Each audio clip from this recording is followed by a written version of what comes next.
క్రీస్తునందు ప్రియమైనటువంటి దేవుని ప్రజలకు ప్రభువును రక్షకుడైన యేసయ్య శ్రేష్టమైన నామంలో వందనాలు తెలియజేస్తూ ఉన్నాను.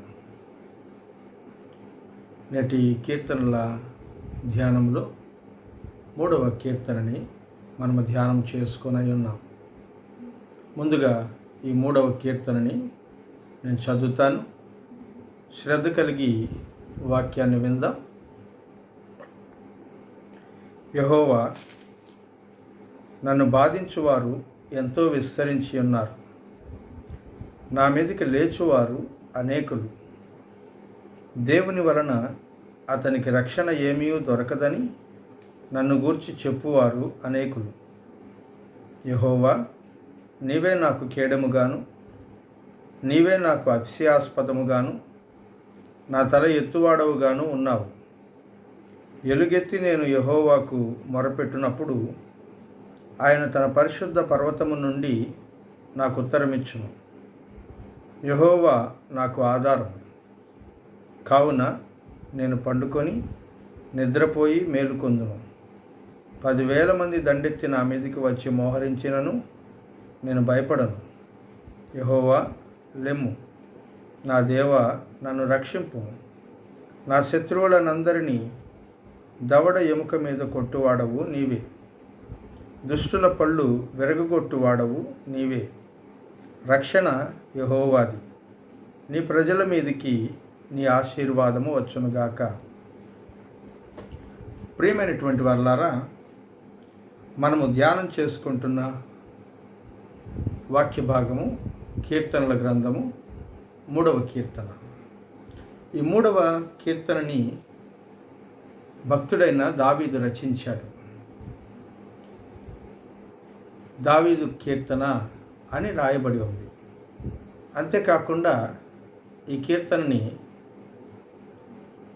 అబ్షాలోము అనబడిన దావీదు కుమారుడు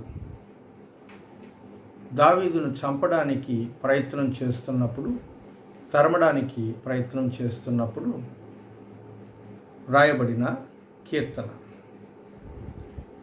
పరిశుద్ధ గ్రంథంలో మనం చదువుతూ ఉన్నప్పుడు దావీదు అనేక సార్లు ఇలాంటి ఇబ్బందులని ఎదుర్కొన్నారు.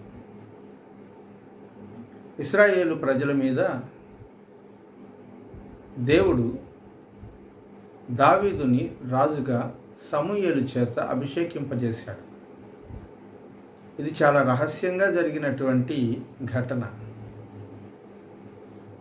సమూయేలు ఎప్పుడైతే సౌలుని హెచ్చరించడానికి అతని దగ్గరికి వచ్చాడో, నీ దగ్గర నుంచి దేవుడు రాజ్యాన్ని తీసివేస్తూ ఉన్నాడు, నీ పొరుగువానికి దాన్ని అప్పగిస్తున్నాడు అని చెప్పాడో, సౌలుకు ఒక విషయం స్పష్టమైంది. ఏంటంటే, ఇక మీదట నా తరువాత నా పిల్లలు ఇక్కడ పరిపాలించబోవడం లేదు. నా పిల్లలు పరిపాలించకపోతున్నారు అంటే ఈ రాజ్యం నాది కావడం లేదు. కనుక నా శత్రువుగా ఎవరైతే ఈ రాజ్యాన్ని స్వతంత్రించుకుంటున్నారో వాడిని లేకుండా చేస్తే రాజ్యం నాకు స్థిరపరచబడుతుంది అని అనుకున్నాడు. ఎవరు అనే విషయం అప్పటికి దావీదుకి తెలియదు. ప్రియమైన వారలారా, సౌలుకి తెలియదు.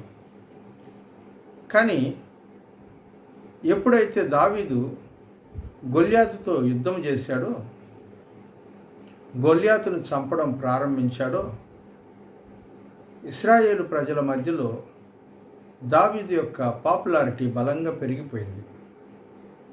ఆ పాపులారిటీ ఎక్కువ అవడంతో అసూయ కలిగింది సౌలు మనస్సులో. ప్రియమైనటువంటి వారలారా, ఈ రోజుల్లో ప్రఖ్యాతి అనేది అతి ప్రాథమికమైన సూత్రంగా కనబడుతుంది. ప్రఖ్యాతి నొందినటువంటి వారి పట్ల అసూయగా చూసేటువంటి వాళ్ళు అనేకులు ఉన్నారు. కానీ అసూయపరులు ఎప్పుడూ కూడా ఆశీర్వదించబడినట్లు పరిశుద్ధ గ్రంథంలో మనం చదవట్లేదు. అసూయ కలిగినటువంటి వాళ్ళు ముందుకెళ్ళడం, ఆశీర్వదించబడడం సాధ్యపడదు ప్రియులారా. కనుకనే సౌలు రాజుగా ఉండి కూడా ఇంకొకరి మీద అసూయ పడుతూ ఉన్నాడు. ఇప్పటికీ సౌలుకి అర్థమైన విషయం ఒకటి ఉంది. అదేంటంటే, ఒకవేళ నా తర్వాత నా సింహాసనం మీద కూర్చోబోయేది దావీదేనేమో అనుకున్నాడు. అందుకే దావీదును సంహరించేస్తే తర్వాత నా వంశానికి ఎదురుండదు అని ఆలోచించి దావీదుని చంపడానికి ప్రయత్నాలు ప్రారంభించాడు. అప్పుడు దావీదు వీటిని తెలుసుకొని సౌలు చెంత నుంచి పారిపోగా సౌలు దావీదుని చంపే ప్రయత్నం చేస్తూ అతన్ని తరుముతూ ఉన్నాడు. ఇది మొదటి సంఘటన దావీదు జీవితంలో. ప్రాణం కొరకు పరిగెత్తడం, ప్రాణాన్ని కాపాడుకోవడానికి పరిగెత్తడం. దావీదు నీతిమంతుడే ప్రియులారా, కానీ తన ప్రాణం కోసం పరిగెత్తాల్సిన పరిస్థితి దావీదు జీవితంలో ఏర్పడింది. ఇప్పుడు మనం చదువుకున్నటువంటి సంఘటన అనగా ఈ 3వ కీర్తన 2వ సంఘటన. సౌలు మొదటిసారి తరిమాడు, దేవుడు తప్పించాడు, రాజ్యాన్ని ఇచ్చాడు. రాజ్యం స్థిరపరచబడింది. బాగా అభివృద్ధిలోనికి వస్తున్నాం అనుకుంటూ ఉన్నాడు. అలా అనుకుంటున్నటువంటి టైంలో దావీదు కుమారుడైనటువంటి అబ్షాలోమే దావీదు మీద తిరుగుబాటు చేసి దావీదును చంపే ప్రయత్నం చేశాడు. మొదటిసారి సౌలు ఎవరో వేరేవాడు, వేరే గోత్రానికే చెందినటువంటి వాడు. కానీ ఇప్పుడు మాత్రం సౌలు అబ్షాలోము అలా కాదు. అబ్షాలోము తన గోత్రానికి చెందినవాడే, ఇంకా చెప్పాలంటే తన ఇంట్లో వాడే, మరింత సమీపంగా చెప్పాలంటే తన రక్తం పంచుకొని పెట్టిన బిడ్డే. కానీ దావీదును చంపడానికి ప్రయత్నం చేస్తూ ఉన్నాడు. ప్రియమైనటువంటి వాళ్ళారా, ఒక తండ్రికి ఎంతకంటే దురదృష్టమైనటువంటి జీవితం ఉంటుందని నేను అనుకోవట్లేదు. తన కుమారుడు తరుముతూ ఉంటే ప్రాణాన్ని దక్కించుకోవడానికి కుమారుడి చెంత నుంచి భయపడి పారిపోవాల్సిన అనుభవం ఇంకెవరికైనా ఉంటుందని నేను అనుకోవట్లేదు. చాలా దురదృష్టకరమైనటువంటి సంఘటన. ఈరోజు అనేక మంది కుమారులు తమ తండ్రుల విషయంలో ఇలాగనే ప్రవర్తిస్తూ ఉన్నారు. తమ తల్లుల విషయంలో ఇలాగే ప్రవర్తిస్తూ ఉన్నారు. వాళ్ళు తమని కని పెంచి పెద్ద చేసి మంచి స్థితిలో ఉంచారు. అయినా సరే ఆ మేలులన్నిటినీ మర్చిపోయి తమ తల్లిదండ్రులను భారం అనుకుని తప్పించుకునేటువంటి జాతి ఒకటైతే,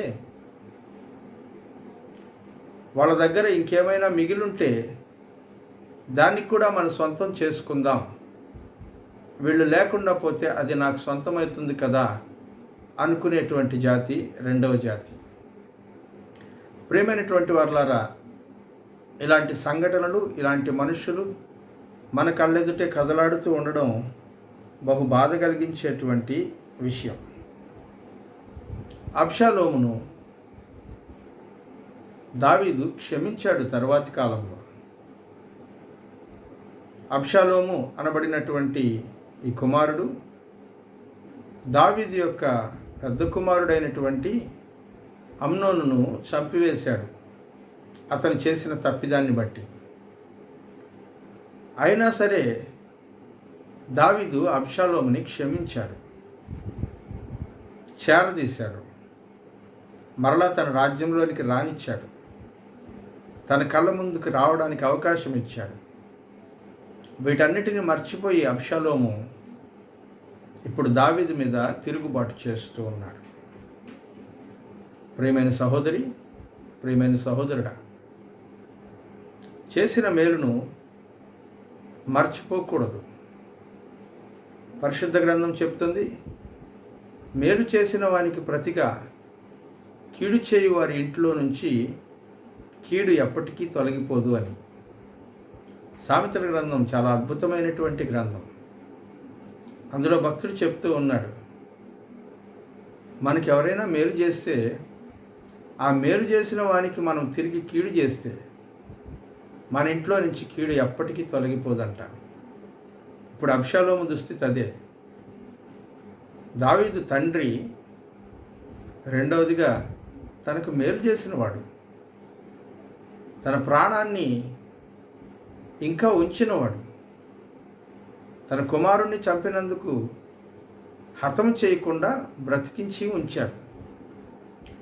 అందువల్లే ఈరోజు అబ్షాలోము బ్రతికున్నాడు. చేసిన మేలుకు ప్రతిగా అబ్షాలోము కీడు చేస్తూ ఉన్నాడు. అతని దగ్గర నుంచి పారిపోతున్నటువంటి సందర్భంలో దావీదు రాస్తున్నటువంటి కీర్తన ఇప్పుడు మనం చదువుకున్న కీర్తన. ఈ సందర్భం అంతా మనకు 2 సమూయేలు గ్రంథం 15వ అధ్యాయం 13వ వచనం నుంచి 17వ అధ్యాయం 22వ వచనం వరకు ఈ కంప్లీట్ స్టోరీ మనకు కనబడుతుంది. ప్రియులారా, జాగ్రత్తగా చదివినట్లయితే అనేక విషయాలు మనం నేర్చుకోవడానికి అవకాశం ఉన్నటువంటి భాగం అది. ఈ కీర్తనలో భావోద్వేగాలు కనబడతాయి. ఒక తండ్రి కుమారుడి చేత తరంబడినప్పుడు కలిగేటువంటి వేదన ఈ కీర్తన. ఈ కీర్తనకి 4వ కీర్తనకి కొన్ని పోలికలు ఉన్నాయి. ఇందులో 3వ వచనంలో అంటాడు, నీవే నా అతిశయాస్పదము అంటాడు. 4వ కీర్తన 2వ వచనంలో నా గౌరవము అని అంటాడు. ఈ 2 చోట్ల ఉపయోగించబడిన పదం ఒకటే, మహిమ అనే పదం. సందర్భానుసారంగా భాషల తర్జుమాలో 2 పదాలుగా విభజించడం జరిగింది. అలాగే ప్రియమైనటువంటి వాళ్ళారా, నిద్రను గురించి ఈ కీర్తనలో రాస్తూ ఉన్నప్పుడు 3వ అధ్యాయం 5వ వచనంలోను, అలాగే 4వ కీర్తన 8వ వచనంలోను ఒక చిన్న తేడాతో నిద్రపోతున్నటువంటి సందర్భాన్ని గురించి భక్తుడు వివరించడాన్ని మనం చూస్తూ ఉన్నాం. 3వ అధ్యాయంలో నిద్ర అని చెప్తున్నటువంటి మాటకు అర్థం ఏంటంటే, నేను పండుకుంటున్నాను, ప్రశాంతంగా నిద్రపోతాను, ఎందుకంటే నా చుట్టూ నీ సెక్యూరిటీ ఉంది కాబట్టి అంటాడు. 4వ అధ్యాయం 4వ కీర్తన 8వ వచనంలో ఏమంటున్నాడో తెలుసా? నేను పండుకుంటాను, మనశ్శాంతిగా నిద్రపోతాను, ఎందుకంటే దేవుడు నాకు ప్రశాంతతను ఇచ్చాడు కాబట్టి. ఎటువంటి టెన్షన్స్ నాకు లేవు అంటున్నాడు. దేవుని యందు భయభక్తులు గలవారిని దేవుడు ఎలా ఆదరిస్తాడో చెప్పే కీర్తన ఈరోజు మనం చదువుకున్నాం. అన్ని పరిస్థితుల్లోనూ ఆయన తనకు కాపలాగా ఉన్నాడు అని చెప్తున్నాడు. రాత్రి పగలు అనే తేడా లేకుండా ఆయన నన్ను సంరక్షిస్తూ ఉన్నాడు. అందుకే కదా మరొక చోట భక్తుడు అంటాడు, పగలు ఎండ దెబ్బ అయినను రాత్రి వెన్నెల దెబ్బ అయినను తగులకుండా ఆయన నన్ను కాపాడాడు అంటాడు. దావీదు భక్తుడు ఇలా ఊరుదిలి వెళ్ళిపోయి అరణ్యాల్లో, కొండల్లో, గుహల్లో బ్రతకాల్సిన పరిస్థితులు ఏర్పడినప్పుడు దాదాపుగా 13 కీర్తనలు ఆయన రాశాడు. అది మొదటిసారి సౌలుకు భయపడి వెళ్ళిపోయినా, రెండవసారి అబ్షాలోముకు భయపడి వెళ్ళిపోయినాడు. ఈ కీర్తనలన్నీ ఆ సమయంలో రాయబడినవి, భయపడి దూరంగా వెళ్ళిపోయినటువంటి సందర్భంలో రాయబడినవి. ఒక్కొక్క వచనాన్ని చదువుకుందాం. ఇందులో చాలా క్లుప్తంగా 8 వచనాలు మాత్రమే ఉన్నాయి. 8 వచనాలని క్లుప్తంగా ధ్యానం చేసుకుందాం. ఇప్పటి వరకు ఈ కీర్తన బ్యాక్గ్రౌండ్లో ఏం జరిగింది అని విన్నాం. బ్యాక్గ్రౌండ్లో స్టోరీ తెలిసిపోయిన తర్వాత ఈ కీర్తన చదివితే ఇంకా చక్కగా మనకు అర్థమవుతుంది. అందుకనే సందర్భాన్ని బట్టి పాటను వింటే ఆ పాట అందులో ఉండబడినటువంటి అర్థం మనకు స్పష్టంగా తెలుస్తాయి. కనుకనే ఈ ప్రయత్నం. 1-2 వచనాలు చూద్దాం. యెహోవా, నన్ను బాధించువారు ఎంతో విస్తరించి ఉన్నారు, నా మీదకి లేచువారు అనేకులు. దేవుని వలన అతనికి రక్షణ ఏమీ దొరకదని నన్ను గూర్చి చెప్పువారు అనేకులు. ప్రియమైన వారలారా, దావీదుని చాలామంది బాధ పెట్టారట.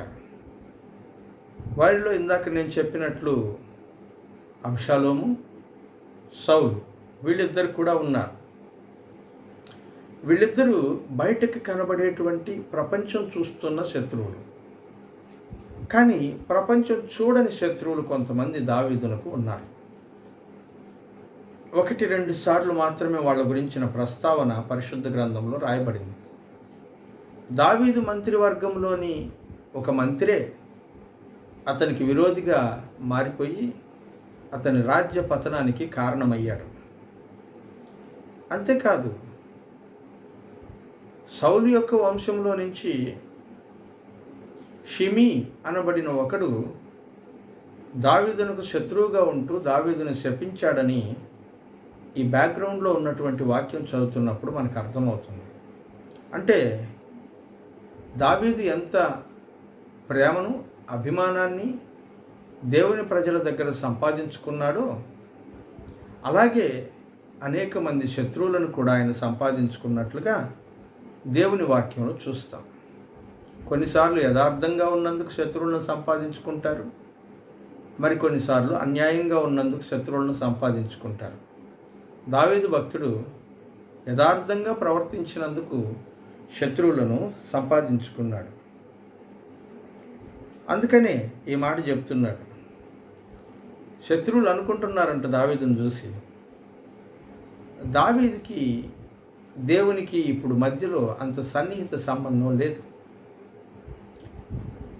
దావీదుని దేవుడు కాపాడుతాడు అని అనుకోవడం కేవలం మన భ్రమ మాత్రమే.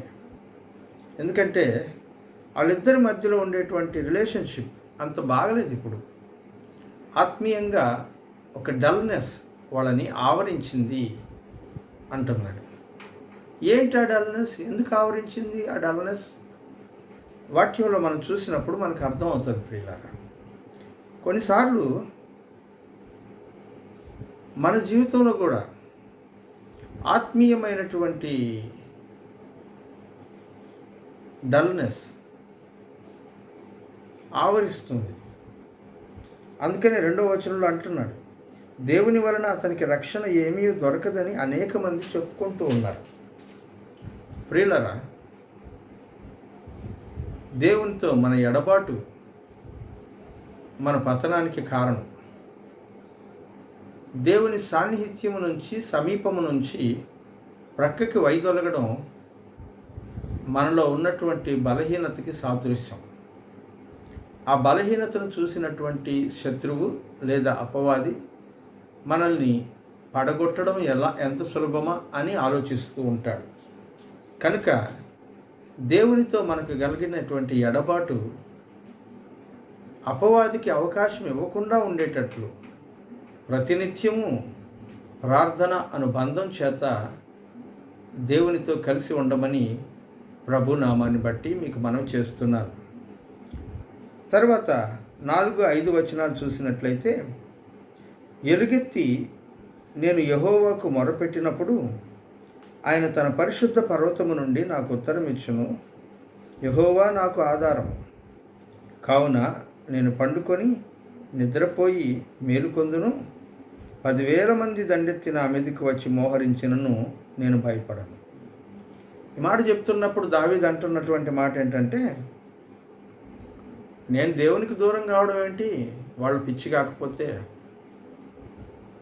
నేను దేవునికి సమీపంగా ఉన్నాను.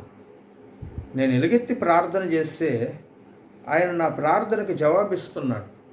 తన పరిశుద్ధ పర్వతమైన సియోనులో నుంచి నాకు ఆయన ఆన్సర్ చేస్తూ ఉన్నాడు.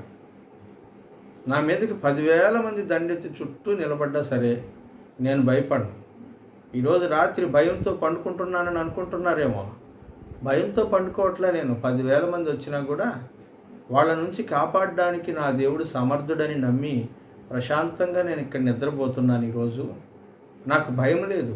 కానీ ఇదిగో ఇంతమంది ప్రజల యొక్క ప్రాణాలు నా చేతుల్లో ఉన్నాయి కనుక వారి నిమిత్తం నేను ఇక్కడికి వచ్చాను అని చెప్తున్నాడు ప్రియమైనటువంటి వాళ్ళగా. తర్వాత 7, 8 వచనాలని మనం గమనించినప్పుడు ఇది ఒక ముగింపులాగా మనకు కనబడుతుంది.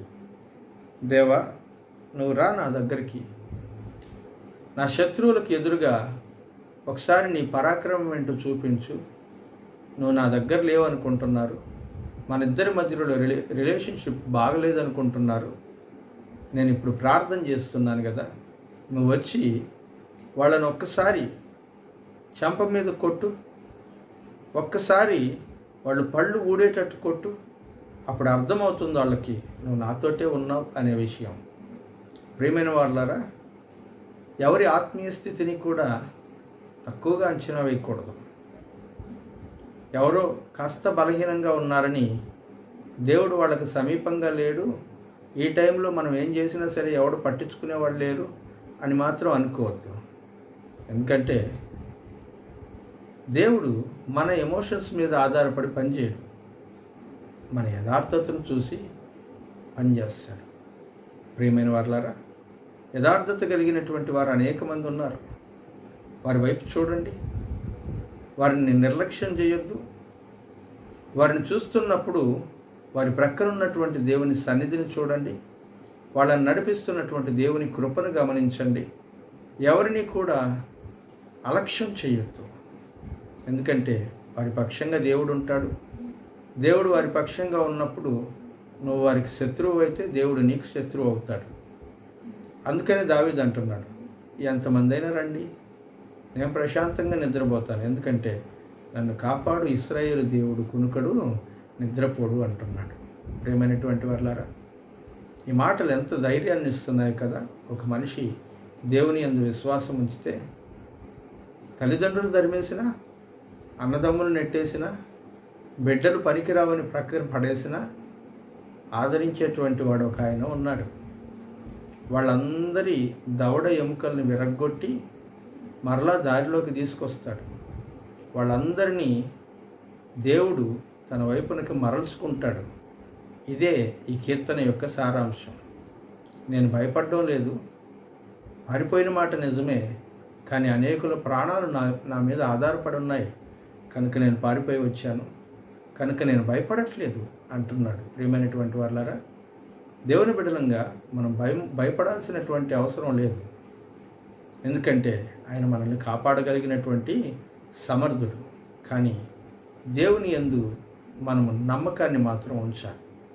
దావీదుకి ఎంత నమ్మకం ఉందంటే, మీరు ఏమనుకున్నా సరే, దేవుడు నా పక్కన లేడని నన్ను ఎగతాళి చేసినా సరే, నాకు తెలుసు ఆయన నా ప్రక్కన ఉన్నాడో లేదో, his presence is with me అని అంటున్నాడు.